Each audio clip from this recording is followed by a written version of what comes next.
said, I'm the archaeology person, as she put me. I'm the county archaeologist for Wiltshire, but traditionally we've also covered Swindon for many years, and very happy to do so. As I'm sure lots of you are aware, there's been lots of exciting discoveries in recent times linked to, mostly linked to developments in and around Swindon. And what I'm going to do tonight is just illustrate to you, I think 8 or 9 sites where good discoveries have come to light in very recent times, and then hopefully leave you an opportunity to ask some questions.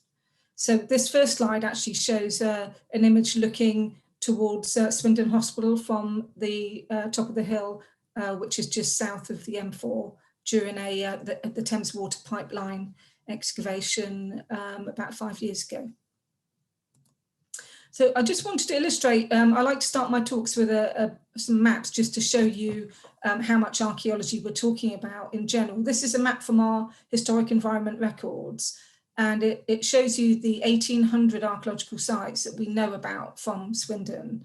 As you can see from all the dots and the green lines where the concentrations are, and a lot of them are around Wanborough, either side of the A419. And then we've got archaeology going all the way up to Inglesham at the top here, and Wroughton down in the southwest corner.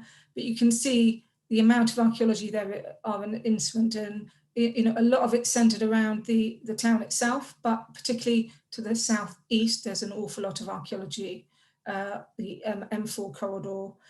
So I'll be talking about some of these sites tonight, just to give you an idea of that in relation to the roads and the town map.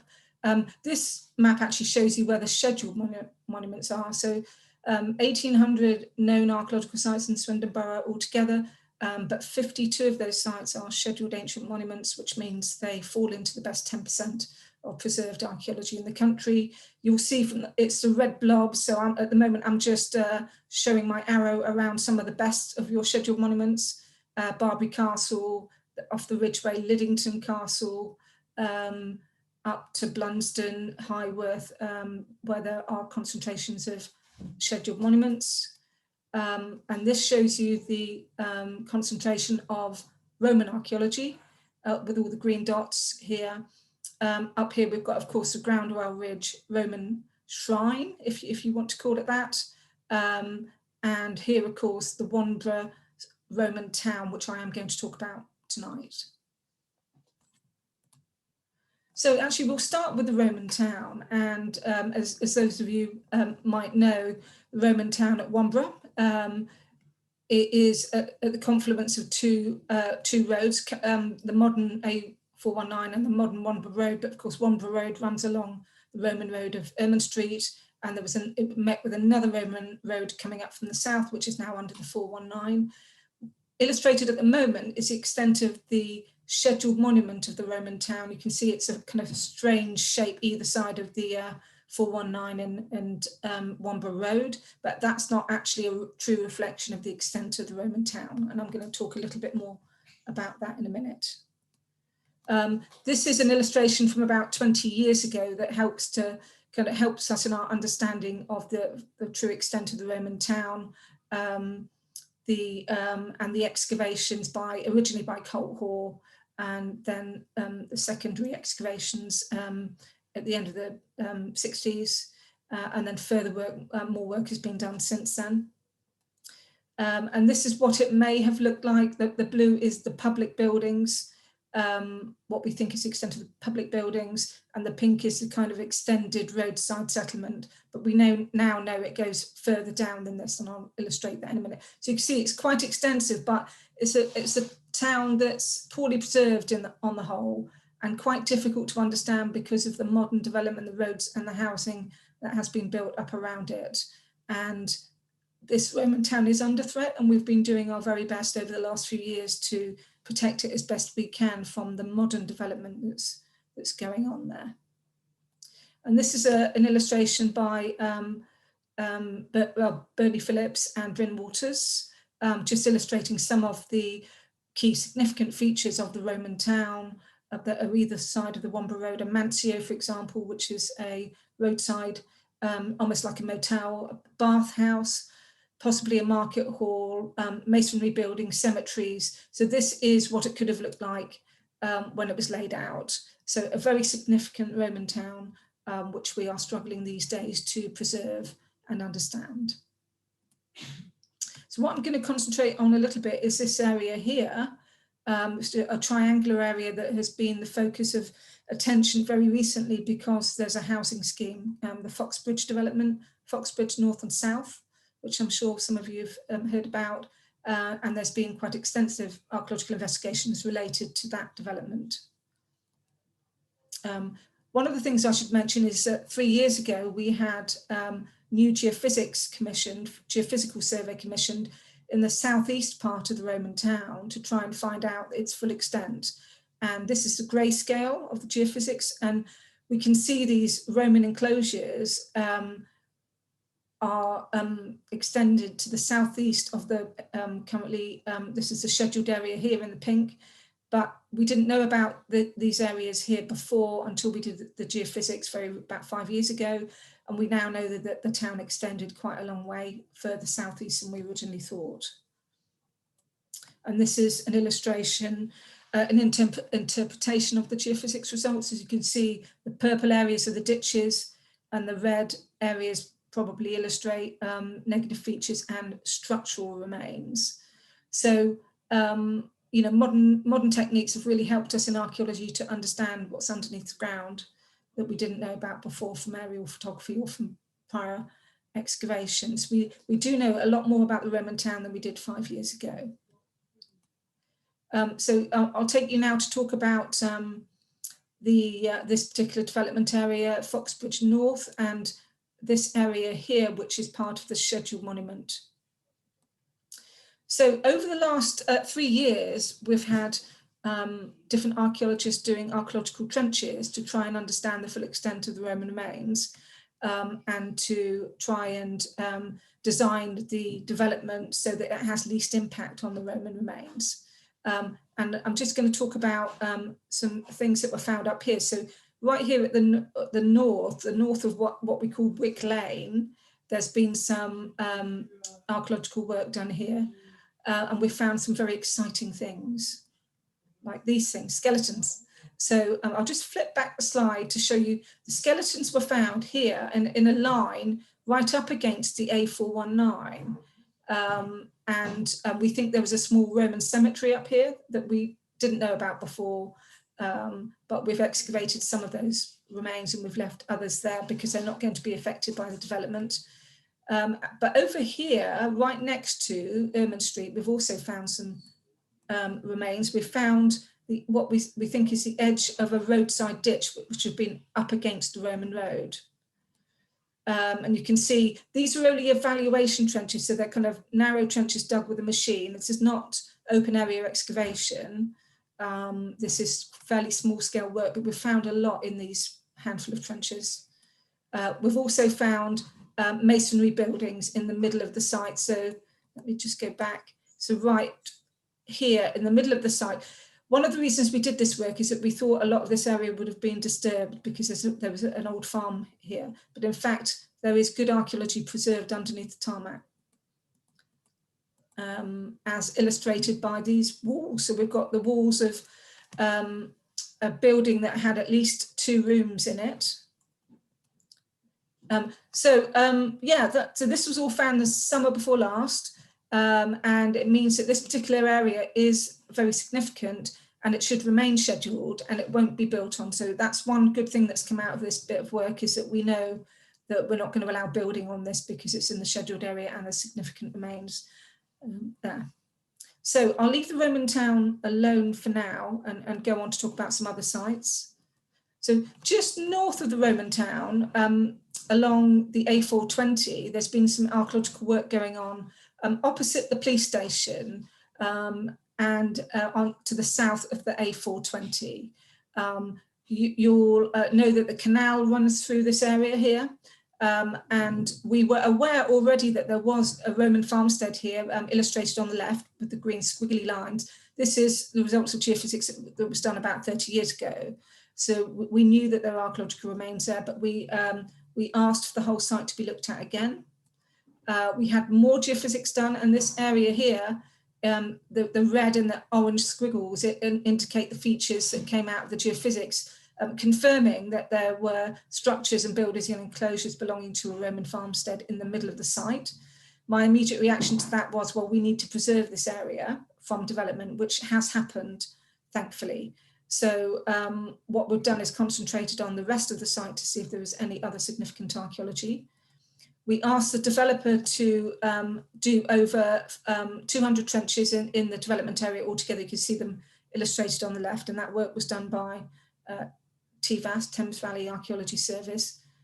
And really it's the left-hand side, or the western side of the development, that has produced all the archaeology. You can see in the trenches here, lots of pottery on the surface, lots of ditches and structural remains, which all date to the Roman period. So what we did is we said, well, you can build on the eastern side of the development and no further archaeological work is needed. But on the western side, we want some big areas excavated. And you can see up here that this is the area that's preserved in situ. So that's all fenced off and nothing's happening there. It's kept in pasture to keep the archaeology safe. But the other areas in blue we've had excavated because that's where the trenches indicated significant archaeology. And this is the results. And this work was done by a mixture of Oxford Archaeology and AOC Archaeology in 2017 to 18. As you can see, these areas and the features that have shown up, it's really particularly this area, area 3, 3.2, 3.3, and 3.5 that have shown the significant archaeology, and 3.4, and I'll come to that in a minute. So this area here, what we found was a significant area of rectangular enclosures with a couple of roundhouses in them. So here we've got an Iron Age roundhouse, and there's another one down here that I haven't illustrated, but most of this relates to Iron Age activity and 1st and 2nd century Roman activity. And you can see here another area of significant ditches and enclosures. We think what's happened here is that we are excavating the periphery of the main farmstead, and we're looking at fields and enclosures that they would have used for agriculture and for keeping stock. You can see here the remains of a roundhouse under excavation. They've got sections through a number of features that make up a kind of circular enclosure that we think is very late, late Iron Age circular hut. And here is one of 3 features that are oven features. 2 of the 3 of them had very, very dark material in them, and this is one of those completely excavated out. That was filled with charcoal, dark burnt material. We think it might have been a bread oven that has collapsed in on itself. This is the first time, and this is very exciting when I went to visit here, because it's the first time I've ever smelt archaeology. And I know it sounds like a funny concept, but when I went out to visit the excavation on this particular day, when they were half sectioning this feature that had a huge wad of burnt material in it, it had just been raining, and it had been raining quite hard. And as I approached this feature, I could smell the soot from this feature, and that the smell of soot was really strong, and that was 2,000-year-old soot. So archaeology can be smelt as well as looked at. So this is a feature I showed you earlier over on the left. This was a mound which we had known about since the 1970s. I remember Bernie Phillips, who's on the call today, telling me about this. This was a mound that we had recorded on the HER, but nobody really knew what it was. So this was excavated as part of this piece of work. And it turns out to be a very peculiar feature that was a mound of kind of clay soil with a ring of stones around the top. The only pottery that we found or features of significant, well, there was no features of significance really other than the mound itself. The pottery was all Roman. So we were thinking that it possibly might have been an earlier Bronze Age mound, but it isn't. It's a Roman feature. There's no burial in it. It's just some kind of landscape marker. Very peculiar, but it was good that we got the opportunity to excavate it. So jumping to Blunsdon.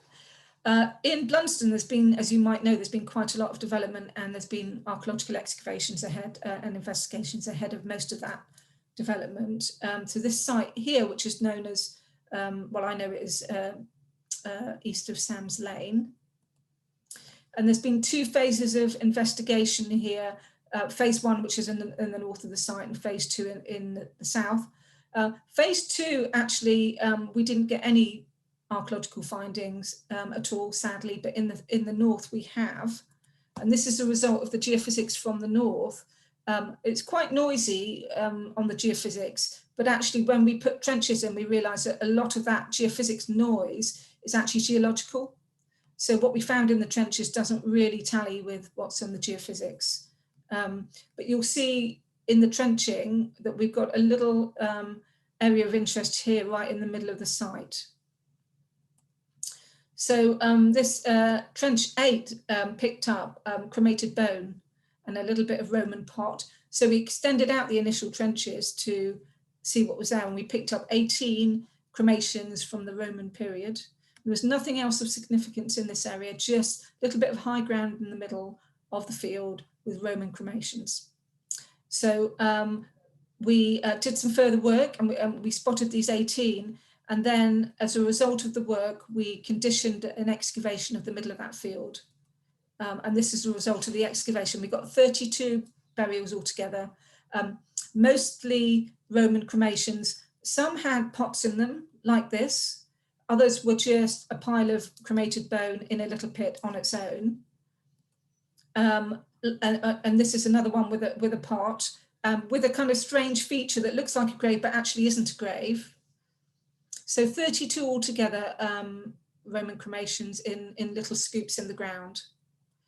We got one inhumation, which is what we called a crouched inhumation, that we thought might be earlier, but in fact is Roman, which is quite unusual. And then right at the end of the excavation, there was a little bit of a surprise, because really the only pottery and dating evidence we had from this site was Roman. But right at the end, we found this feature. This is a circular or oval shaped feature that's been half excavated in this photo, with a big post either side at the long ends. And this is it after full excavation. You can see the 2 post holes. This turned out to be a Saxon sunken featured building right at the edge of the Roman cremation cemetery. Very unusual, very little artifactual evidence, but one Saxon feature on the edge of the Roman cremation cemetery. Very odd, because we hadn't got any other Saxon evidence from this site at all. So I would say you should expect the unexpected. So jumping to solar farms, as you know, there's been a lot of pressure to build these solar farms in and around Swindon. You've got quite a few of them. And a few years ago, there was a particular pressure to build them in this area here, in the South Marston, just out between South Marston and Swindon. This kind of triangular area here, we had 3 applications for solar farms.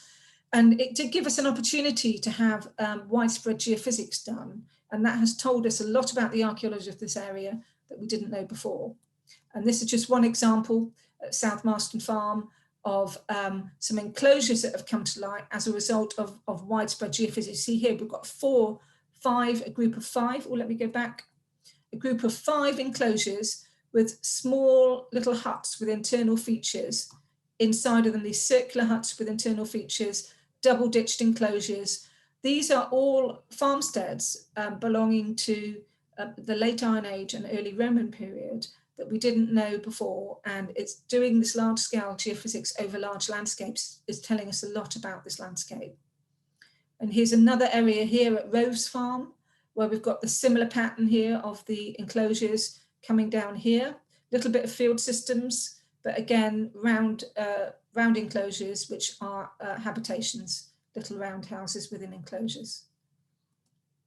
Rove's Farm gave us a lot of information. We had a little evaluation there testing some of these features, and you can see here this wonderful enclosure, a rectangular enclosure with 2 or 3 round houses inside, and some droveways, and up here some more huts. Now this was so significant that I asked it to be excluded from the development, so it hasn't been built on. And that's been the pattern when these solar farms have come in. We've asked them to avoid building on the most significant archaeology. Other areas we have agreed that they can put panels that don't have the big ground screws in them, so they've been sitting panels on the surface rather than damaging the archaeology at all. When we've excavated, we've found a lot of these features are very, very shallow, so they've been ploughed to death and actually probably wouldn't survive another 20 years of ploughing. So it's good that we have found them now. So in a way, although I don't particularly like solar farms, in a way, they have helped us both identify and preserve this archaeology in the long term. Same with the Seavor Farm at South Marston, similar pattern of enclosures. And here we have asked for areas of most significant archaeology to be preserved. Here at Seavor Farm, the archaeology was slightly different. It was later. It was definitely Roman rather than Iron Age. And we know that because we got these flue tiles. So we think there's quite a significant Roman settlement there at Seavor Farm, but that is now secured in grassland under panels that are placed on the ground and not causing any damage to the archaeology underneath. And this is what the panels look like, of course. There's been a very recent, so the stuff at Seavor Farm around South Marston, that was about 7 years ago, that discovery, but there's been a very recent bit of work done at Stanton Fitzwarren at Copse Corner Solar Farm that I'll just tell you about now. It's this area here, quite a large area for a solar farm. You'll know Stanton Fitzwarren. We know that it's important archaeologically because we've got the Roman villa here at Stanton, not too far away, about 1 kilometre away to the southwest of where the solar farm is proposed, which is just up here. And here we got them to do geophysics over the whole of the area, and this is the grayscale. And you can see right in the middle of the development area, there are these lines and enclosures that relate to a Roman farmstead. And there's 2 other areas of interest, one up here, which is an enclosure, and one right down here that I'll show you in a sec. Down here, another area of settlement here. So we've got 3 areas of interest. The main one is the farmstead in the middle of the development area. Again, we got them to put in a whole load of trenches. I think over 100 archaeological trenches went in here, and they confirmed our suspicion that this is an early Roman farmstead. Not a great rich villa like the Stanton Villa or Groundwell Ridge, but it's quite an extensive farmstead with nice enclosures, probably mainly wooden buildings, but doesn't seem to be any bathhouse or anything like that. And here's again a close-up of some of these features, enclosures, probably buildings, would have been wooden buildings in here, pens to keep animals in, enclosures, droveways. So again, quite extensive. Again, a close-up here. And all of the trenches here did pick up evidence for this. So the geophysics actually was really quite true here. Again, these are some of the other little enclosures, all 1st and 2nd century Roman. And you can see here the conditions, actually the work was done under quite wet conditions. It's quite a wet area. And again, just a picture of some of the ditches. You can see relatively good preservation here. So again, this is a plan of the layout of the solar farm, and the areas are in brown are the ones that I've asked to be preserved under panels that don't cause any ground disturbance. We've asked for a little bit of, we've asked for some areas to be excluded, and these areas here are going to be excluded. We've asked for some panels without impact, and we've asked for a little bit of excavation. So again, we've done what we can to preserve the best bits of archaeology from the impact of the development. Right, Dayhouse Lane. Some of you might know the ongoing development there at, I think it's called Badbury Park now, and this is the master plan. This is an area that's had the most archaeological evaluation and archaeological excavation of any site in Swindon to date. And there's been ongoing work there for many, many years. Again, because we knew there was significant archaeology here, we have done our best to preserve most of that from the development. So all of these areas in green here, because there are round barrows up here, there's a scheduled stone circle, there's a Roman site here. and there's medieval earthworks down here. We have managed to preserve those from being impacted by development. However, we've asked for 3 huge areas to be excavated. And in fact, those of you with eagle eyes will notice there's a big excavation going on. There's archaeologists working down here at the moment. Cotswold Archaeology have been there for about 6 weeks. They're doing the final phase of excavation on this little hilltop that overlooks Junction 15. So these are the areas that are being preserved in situ from the development, and we're going to have, there is a management plan to preserve the archaeology here, and there's going to be interpretation panels put in very shortly as soon as the last phase of excavation has been done.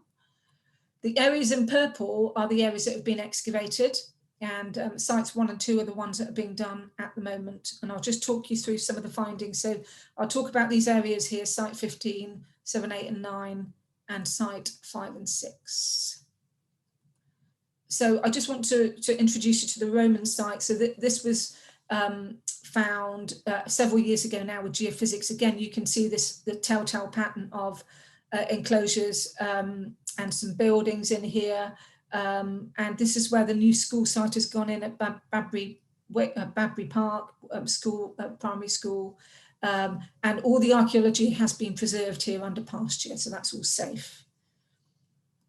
But in the north, around sites 8, 9, 10 to 12, we found quite significant prehistoric remains, including this big enclosure. We initially called it a henge enclosure, but in fact it's not segmented, and there's one entrance. And we actually think that this is probably it was a large barrow, and we did find one early Bronze Age collodurn just inside the enclosure, but nothing else in the centre. So it would have been a ritual monument that's been very badly ploughed by, damaged by ploughing, and the only thing left of it really is a big, very substantial ditch that's been excavated. And down here, just a little to the south, we found another circular enclosure with one entrance, and inside the terminal of one of the ditches, we found this iron ingot. The dating of this is rather odd because we thought that this would be Bronze Age, but in fact the dating has turned out to be early Iron Age. So it just shows you that you can't make assumptions when you're looking at landscapes like this. Now, where am I? Oh yeah, so we also found an area that was full of these holes, some shallow and some deep, but these had burnt material in them, including burnt bone. They didn't all have burnt bone in them, but we think it's some kind of ritual area adjacent to where that barrow was. And these all the dating is to the early Bronze Age. We also did find one late Bronze Age roundhouse, but I'm sorry, I don't have an illustration of that. And we are actually waiting for Headland Archaeology to publish their findings. That's going to come out within the next 6 months.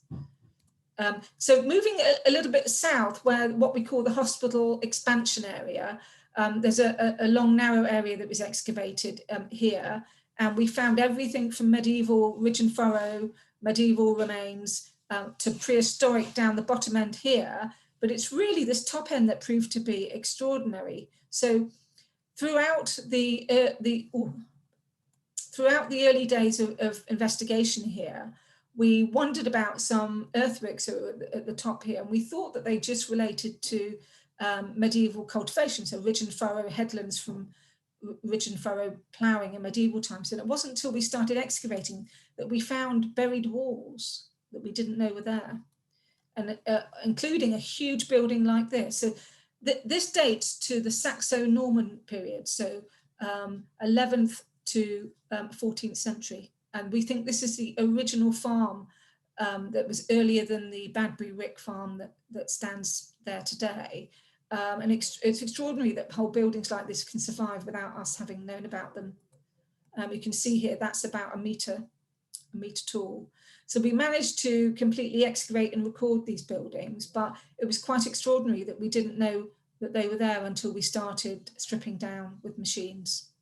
And again, it just shows you this site has been full of surprises, but really adds to Swindon's early medieval history.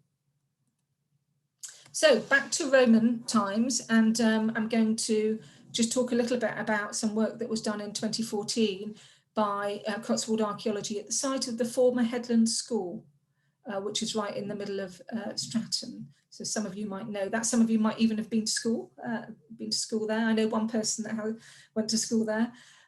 So we had an inkling there might be Roman things going on there. So I asked for some work to be done at the school site on the playing fields. And we initially put some trenches in, and we came up with some Roman pottery. That's these lines here, those were the trenches. And as a result of that, I asked for some areas to be opened up for full excavation, and those are the green areas that we have here. And we found a multi-phase Roman settlement, on top of which there is the remains of medieval farming. So you've got to ignore the grey lines, because that's the result of medieval farming. But it's really the red lines that contained Roman pottery. So we do have remains of Roman farming with medieval farming as well, and with these pits and features that had Roman pottery and finds in them. We think that we're on the very edge of a Roman settlement. We haven't got the main buildings, we've got peripheral activity. I think actually the buildings are probably under housing that went up in the 70s. Again, here you've got quite deep features, dark features full of charcoal, and some walling. But the nicest thing is the artifacts that came up, including this beautiful bow brooch that's really in rather good condition. And this other type of brooch as well, a hinged pin brooch as well, from the early part of the Roman period. Absolutely beautiful objects in very good condition. And I just think, I'm just going to go back to the top of the slides where I can show you. I think actually what we've done is that we've lost the Roman villa, the main part of the Roman villa, under this housing to the west. So I want to go south now to Wroughton and the Science Museum. Some of you might know that there's been some exciting findings over the last couple of years under the site of the new building that they've just put up at the Science Museum. This is the Science at the Site development here, of course, sitting within the former airfield that was there. We've known for some time that there's archaeology on the airfield, because about 10 years ago we found Iron Age remains up here. So when the site came up for development, I asked for further work to be done.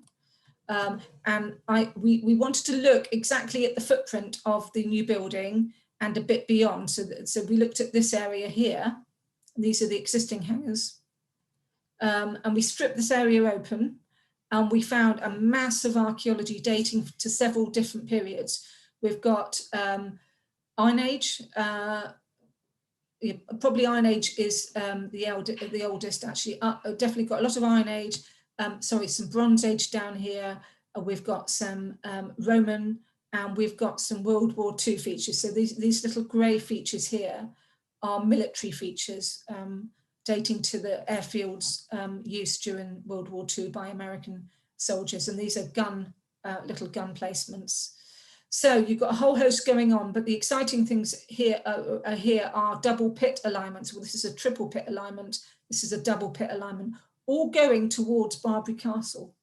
And then we've got roundhouses, we've got rectangular enclosures, trackways and larger enclosures, and lots of bodies. So here we found a group of 17 Roman graves, and we've got some other Roman features that I'll talk to you about in a minute. So that's just a close-up of some of these Iron Age roundhouses here, and the triple alignment, early Iron Age, triple alignment, post alignment, and the double one here. So this was a very busy place in the Iron Age. These are some post-medieval quarry features, but you see the World War II, and these little orange specks here are the Roman graves. And this is just a shot of the exposed double alignment of pits, and you can see going in the direction of Barbary Castle across the airfield. One of the Roman graves, and this is a pit in which we found Iron Age bodies thrown in. So we had both Iron Age and Roman burials, but this feature right at the end of the excavation, this feature came up, which is really rather intriguing. it looked initially like half of a Bronze Age barrow, and you can see the very substantial ditch here, but actually turned out to be Iron Age rather than Bronze Age. And right next to it is this Roman feature, which is a corn drying oven, a very substantial corn drying oven right on the edge of this Iron Age circular feature.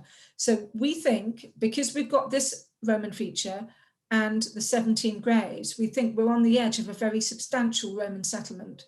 We just haven't found it yet. We just found one or two things. So I think when the Science Museum come to do further work, further development on the airfield, they're definitely going to have to do a lot more excavation. I think there are more exciting things to find from this site. And again, we found these beautiful bow brooches from this site, as well as lots and lots, hundreds of bits of pottery and lots of artifacts. And this is currently being written up by Cotswold Archaeology, and it'll be a very exciting publication. And there's another bow brooch. So I'm nearly at the end. How am I doing for time? So I just want to do a bit of shameless advertising, because as well as giving advice to planning authorities on archaeology, we also try and do as much outreach as we can in our team. And we normally do open days and talks and walks. But this year, last year we couldn't do any of these things. And this year I'm very pleased to announce that we are doing some walks, and we've had 2 already, and we've got 2 more, but we're doing one at Barbary Castle. So on the 12th of, Sunday the 12th of September, I'm going to be leading a walk around Barbary Castle and talking to everybody about the archaeological remains at Barbary and what you can see from there on the Marlborough Downs. So you'd be very welcome to join me. It's a free event, but we do need to know numbers, because we're going to have to limit numbers to 40. So if you'd like to come, if you'd like to drop us an email at the email address on the slide, archaeology@wiltshire.gov.uk, we can get you booked in, and I look forward to seeing some of you on that walk. And that's me done. So I'll be happy to take any questions.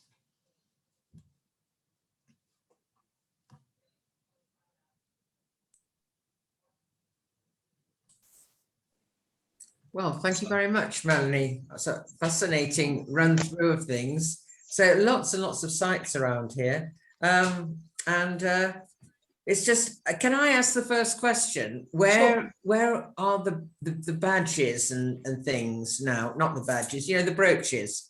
Where are they kept? Yeah, so at the moment, I think all of the ones that I showed are those sites are being written up. So they will be with the company that did them. So at Rawton Airfield, it'll be Cotswold Archaeology. And the other ones, actually, the ones from Headland School, that has been written up and published. So actually that they should have been deposited in Swindon Museum. So it should be in Swindon Museum store. Yeah. Okay. So, and the things that I'll just ask one more question and I'll pass over to everybody else. Sorry, I'm being really greedy. The things that are in Swindon Museum store, then the archaeological finds, do they ever come out or not? Do you have any say on when we see them? I don't. Obviously, it's up to Swindon what they want to put on display. But they do come out if people want to study them. So, I mean, that's one of the things about an accredited museum, really, that it has to offer access to things. You know, there are people that come to study. So if you're doing a PhD on Roman brooches, you might want to come and ask for specific things, to see specific things to help your study. Or if somebody wants to write up an excavation that was done a long time ago and hasn't been published, then they would come and get those things out. They would have to ask for access to come and get those things out and look at them. Right.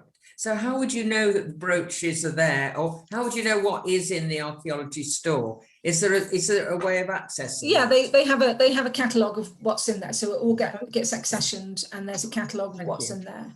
I mean, sometimes there's a backlog, and I know that Swindon did have a backlog of putting things on, but they did a really good project when Steph Vincent was working. Yeah. She was employed specifically to bring their backlog up to date, so that they've got a proper computerized record of what's what's there. And she did a good job of that. Yeah, brilliant. Thank you. Okay, over to other people. Sorry to hog all those questions. Somebody else, please. Yes, Rosemary. When you approach a field under which you know from geophysics that there are certain patterns of structures, and you start digging trenches, how long and how wide are the trenches on average? Okay, so I mean, it does depend on what we're looking for and what we know, but usually I would say on average, the trenches are 1 bucket width wide, so it's normally just under 2 meters. And the trenches can be anything from 20 meters, that would probably, the minimum will be 20. Sometimes if it's a huge area, we might ask for 50-meter trenches. And that's just to see whether the geophysics result is true and whether there is archaeology there. So that's what we call an evaluation, to really see the presence or absence of archaeological remains, depending on what's found in those trenches. If there's nothing there, we won't ask for any further work in that field. But if there is stuff there, we will then come up with a mitigation strategy, which would involve either leaving it alone if it's very important, or excavating the main parts of the archaeological remains, or a mixture of both. Oh, thank you. It's quite long, isn't it? Thank you. Okay, thank you, Rosemary. Oh yes, Martin, sits there. Yeah. Thank you. Yeah, Melanie, first of all, I'm very impressed with your response to the questions at the Inlands Farm inquiry. Okay. Which is ongoing, as you're very well aware. Yeah. But my question has nothing to do with that. You were talking about the initial trench investigations, etc. Under what circumstances, how do you decide if somebody wants to develop a site? How do you decide this is somewhere that we need to look? And what authority have you? What if somebody says, no, you're not going to?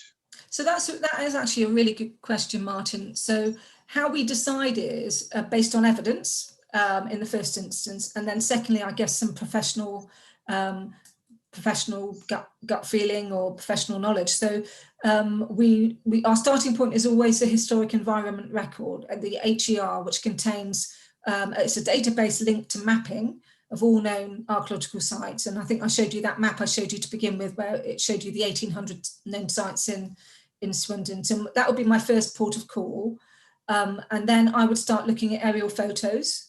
And then I would ask for a geophysical survey. I might also look at LiDAR data. So if there's anything there that we either can see the evidence for, or that we suspect might be there, or might be masked by something, we would ask for the trenches to be dug. So it's very much evidence-based, but obviously based on professional judgment as well. The authority that we have really is around planning applications, because the planning authority has the power, if you like, to ask developers to do a certain amount of investigation and then to mitigate if there is significant archaeology there. And that's the powers that we have, I suppose, are written in various acts, but also the NPPF, the National Planning Policy Framework, which allows us to ask for upfront work. And this is where things are very different than they were up to about 1990, that the emphasis now is on asking for work upfront before people get planning permission.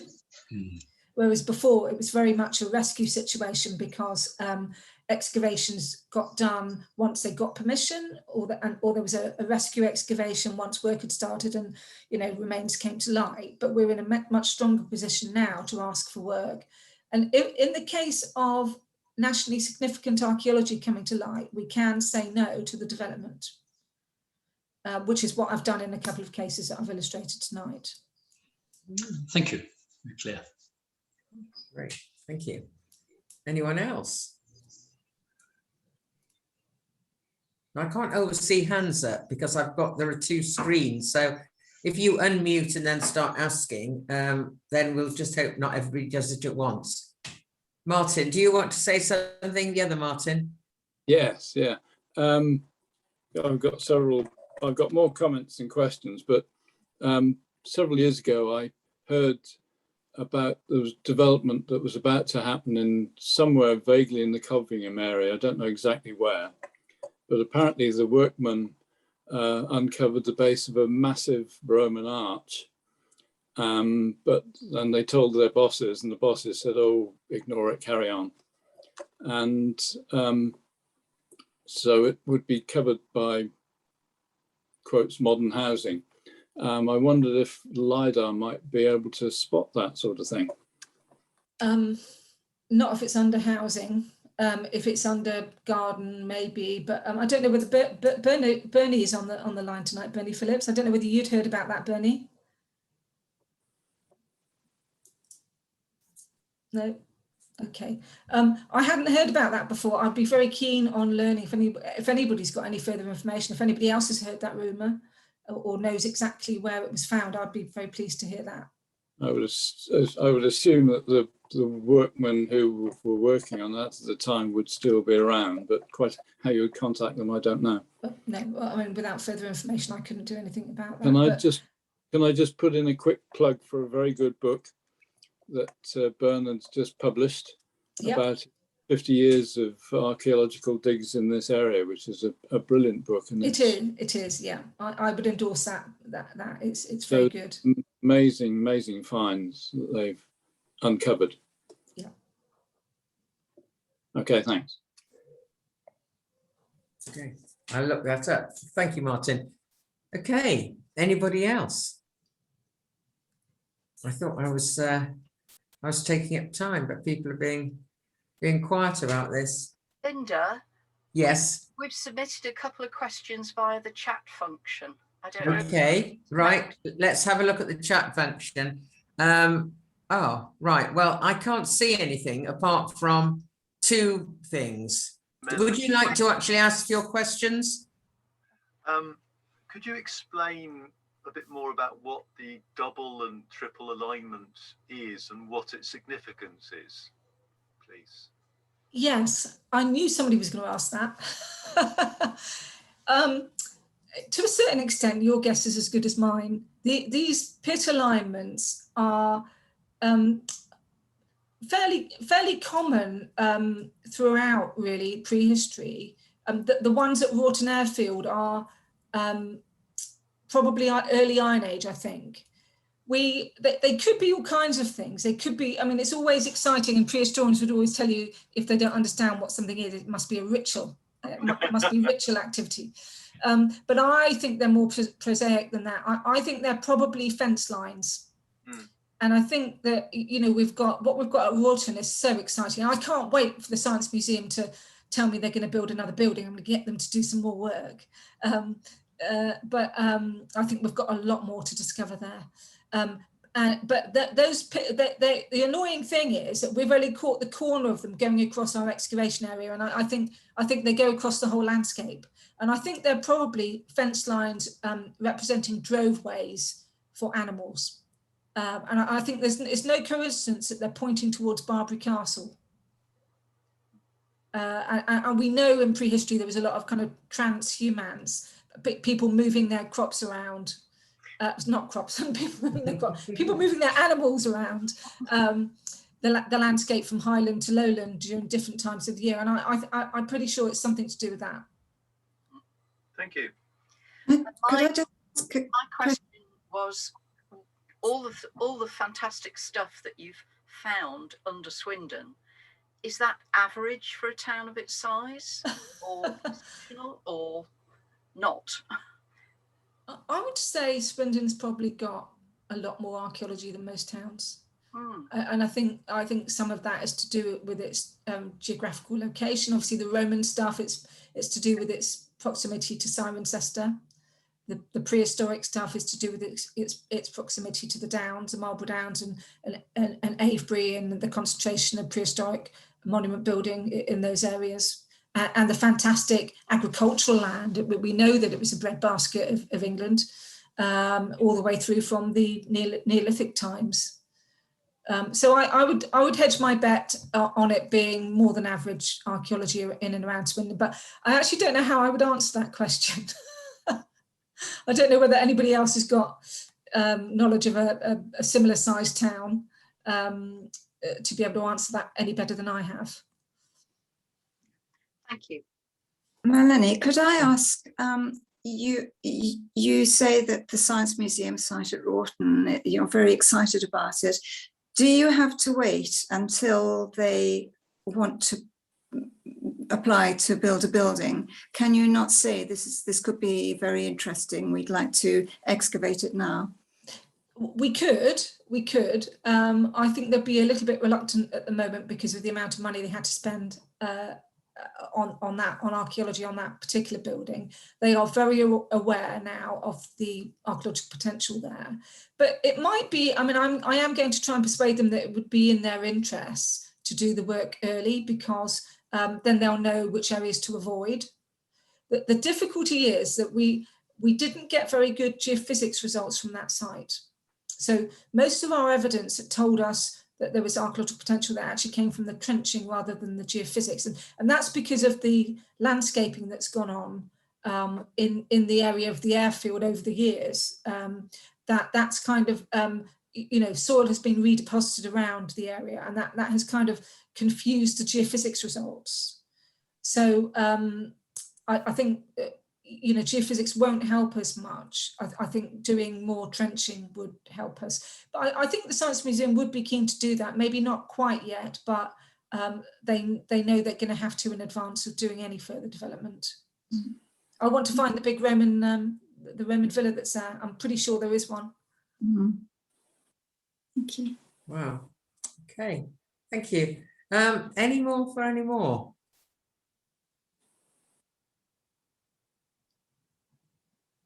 Okay. In that case, I think, Melanie, I'll say thank you ever so much for that absolutely fascinating insight into all the archaeology in the Swindon area. And it's obviously we're top of the pops for archaeology in this area from what you've said. You've certainly been keeping me busy. Yeah. Okay. So thank you ever so much for that. You're Melanie. welcome. Thank you for inviting me. Thank you. Thank you. Bye-bye. Bye. Thank you very much. Yeah.